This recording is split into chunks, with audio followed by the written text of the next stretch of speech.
BJP अनेक अर्थबल আছে কিছু চাইলে बीजेपी और সেটা অমিত শাহ নিজে বলেছে যে हम लोग जो चाहे वो करेंगे सच को झूठ झूठ को सच चाहे अच्छा हो बुरा हो कुछ भी दिखाएंगे আমরা তো মিথ্যাবাদীর পার্টি নই আমরা মিথ্যাকে সত্য বলে চালাতে পারবো না আর সত্যকে মিথ্যা বলে চালাতে পারবো না আমাদের আদর্শ রয়েছে সংগ্রামের উপর মমতা বন্দ্যোপাধ্যায়ের আন্দোলনের উপর দল তৈরি হয়েছে আমাদের নিজস্ব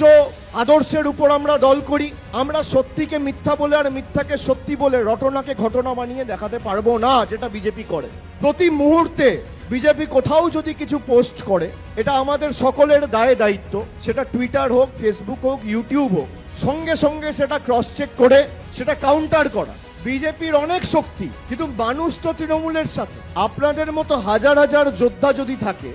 আরে এক একটা ওয়ার্ডে আর এক একটা অঞ্চলে যদি তৃণমূলের প্রতিনিধি থাকে যে তারা কাউন্টার করবে এবং ইতিবাচক প্রচার করে এই ওয়ার্ডে এবং এই অঞ্চলে কি কাজ হয়েছে সেটা মানুষের সামনে উপস্থাপিত করবে তাহলেই তো এদেরকে অনুবীক্ষণ যন্ত্র দিয়ে খুঁজতে হবে বিজেপির থেকে তৃণমূল কোনো অংশে কম নেই তৃণমূল ভারতবর্ষের মধ্যে একমাত্র দল যে ধারাবাহিকভাবে বছরের পর বছর বিজেপিকে লেজে গোবরে হারিয়েছে ইলেকশনে অন্য রাজনৈতিক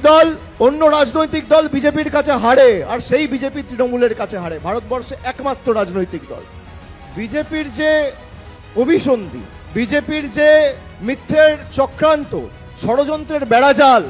সেটা আপনাদের ভাঙতে হবে এক্সপোজ আপনাদের করতে হবে